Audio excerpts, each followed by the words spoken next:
This was my trip to Istanbul from JFK on Royal Air Maroc. This is the video that I made.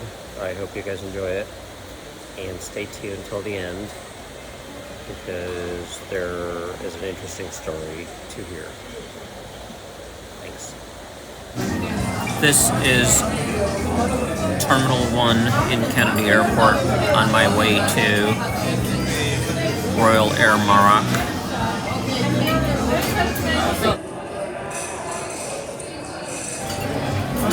As you can see, the terminal is quite busy and there are a lot of people traveling internationally.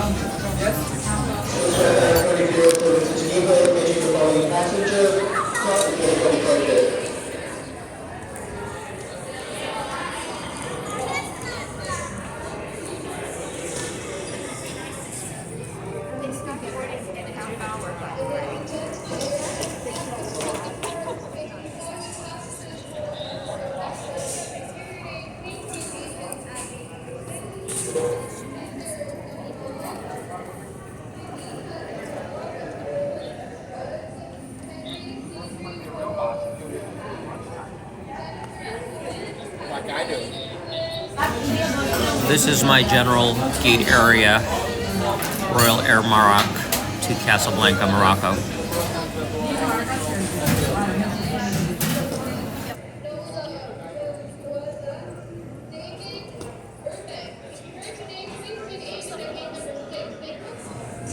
So we are actually looking at a Swiss Airlines plane here.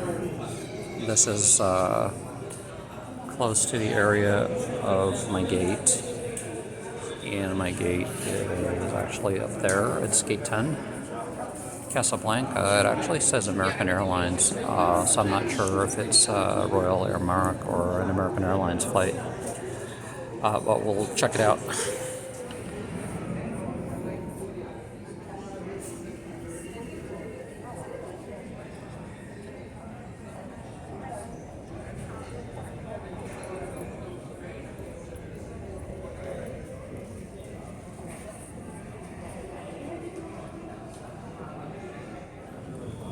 You can see some Middle Eastern travelers getting ready to board the plane here.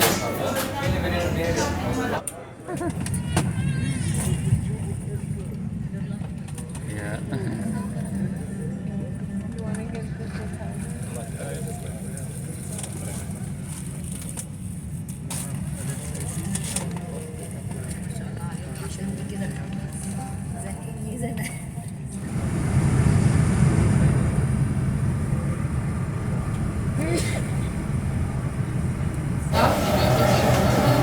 It's nighttime now, and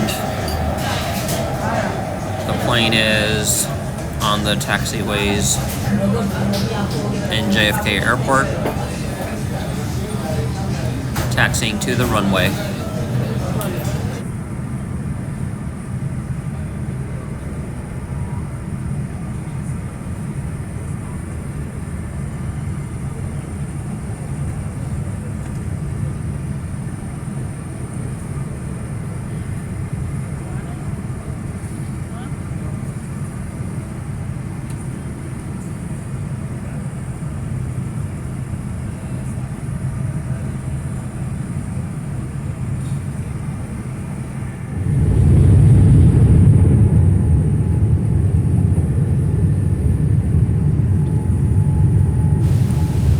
This was our final approach to Casablanca, Morocco.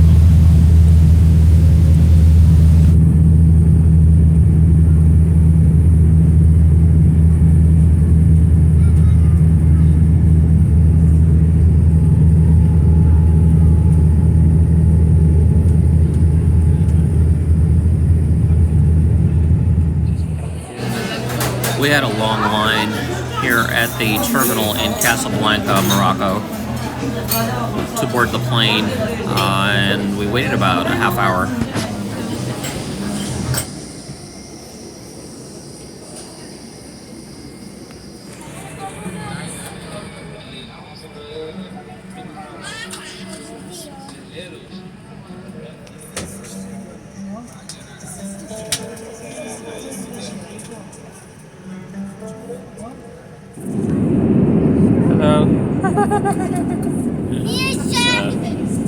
So I'll include this in my YouTube video when I.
Quem dera o oxigênio.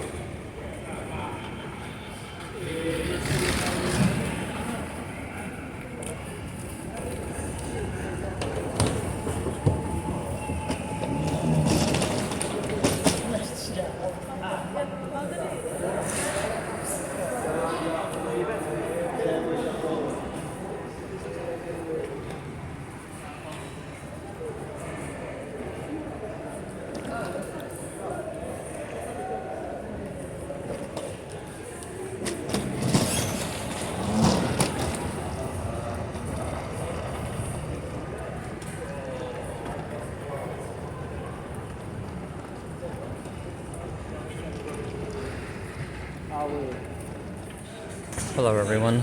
So I have finally made it to Istanbul Airport, and I'm actually sitting here catching my breath for a second in front of the duty-free shop and the baggage claim. I've just passed immigration.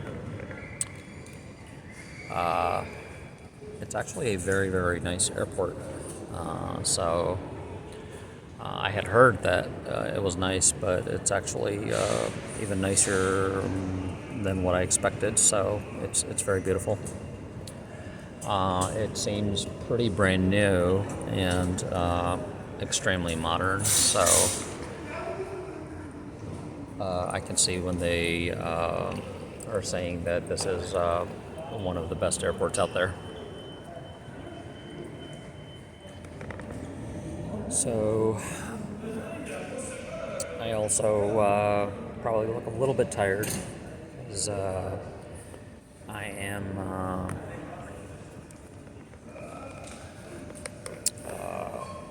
coming to you after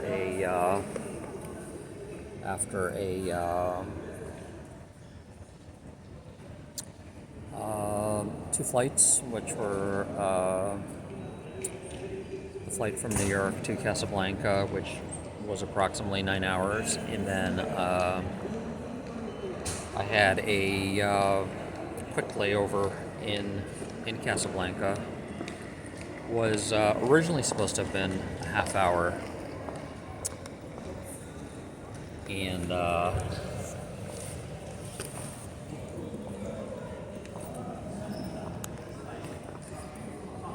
as it turned out, it was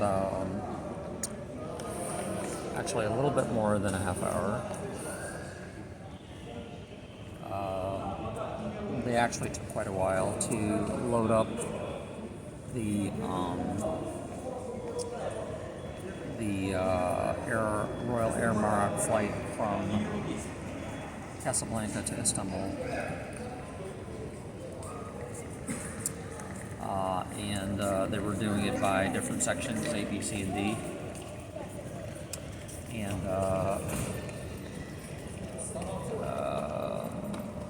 they were actually going out of order and letting in people from the lower classes namely D in much quicker and first before the higher classes, which were A and B. And so one gentleman started yelling in Turkish, or rather Arabic, but he looked like he was carrying a Turkish passport. So I don't speak Arabic, but I assume he was not very happy with what happened.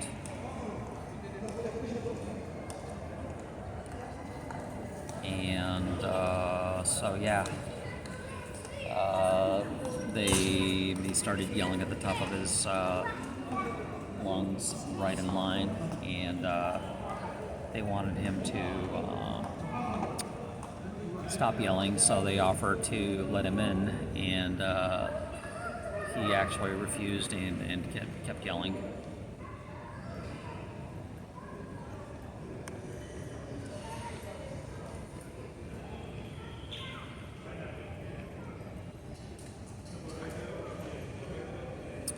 So that's one thing that happened,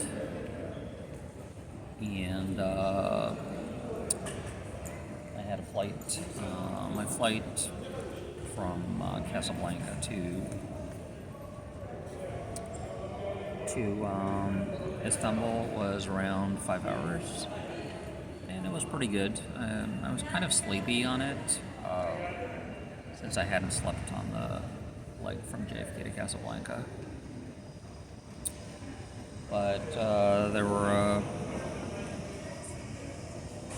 couple of nice ladies sitting next to me, and we had some conversation. They were both Moroccan, and one lived in Turkey, and the other one, I believe, was a student in the Ukraine and was trying to make her way back to the Ukraine.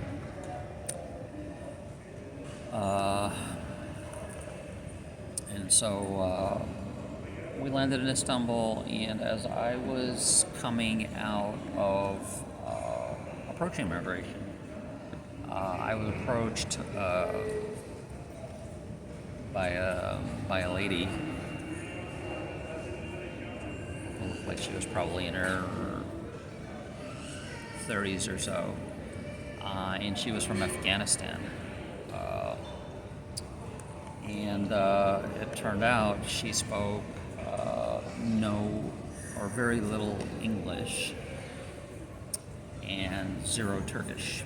The only language she spoke was Farsi or Persian,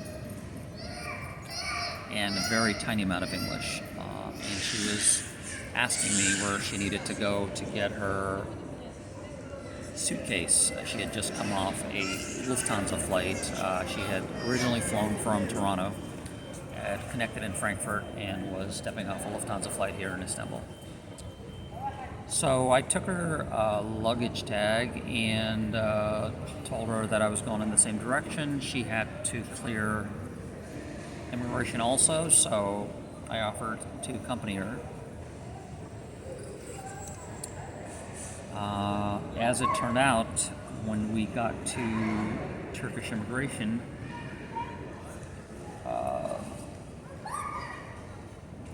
they actually stopped her because she had printed an electronic visa, or e-visa, the same one that I had off the internet, and apparently had paid for it.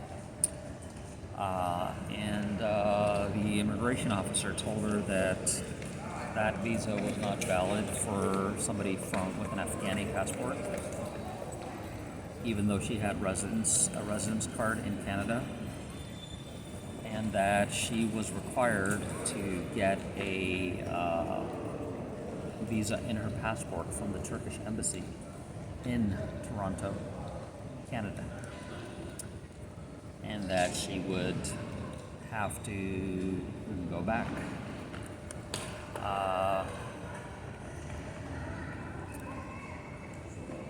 So I felt kind of obliged to continue helping her with the language issue, and they sent us over to the immigration/police area, and they repeated the same thing to her once again, that there was nothing they could do, that she would have to go back to Canada to get the Turkish visa, and that she would not be allowed entry into the country. She would be sent back on the next flight back to Toronto for free, paid for by the Turkish government, and her one suitcase would be automatically transferred. So she kind of started crying and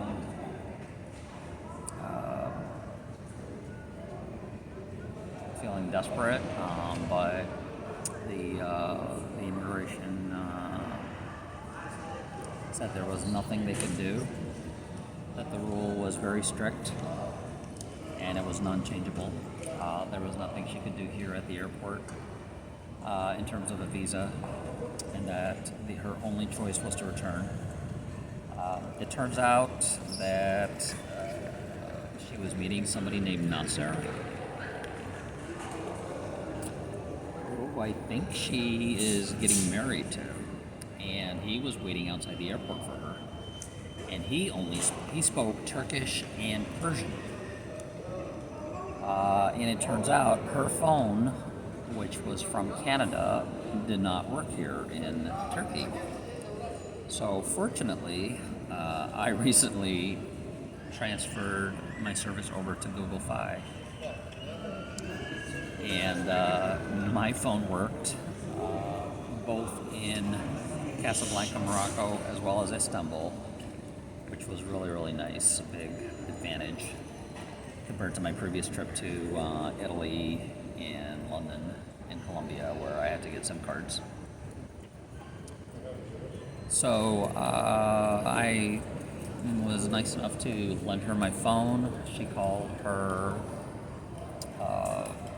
friend or fiance, Nasser, and spoke to him, and he was trying to see if he could get to her, but I pretty much knew that it wasn't going to happen, because they don't usually allow you into the immigration areas if you're on the outside.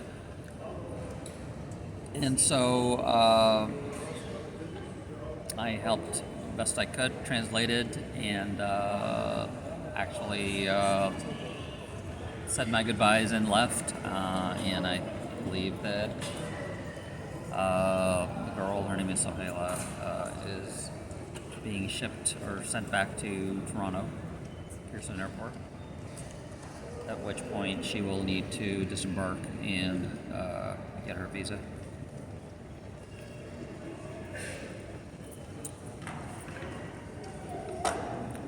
So that was my little bit of social work, I guess, upon my arrival here.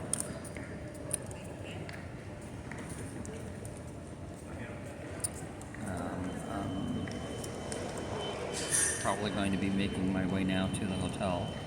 It's known as Ascot Hotel in Sultan Ahmed, and I'm supposed to take a bus, which is called Hava East 12, and apparently it leaves from the third floor of the airport, so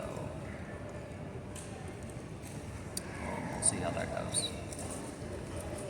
Alright, we'll talk to you soon with more Turkey coverage.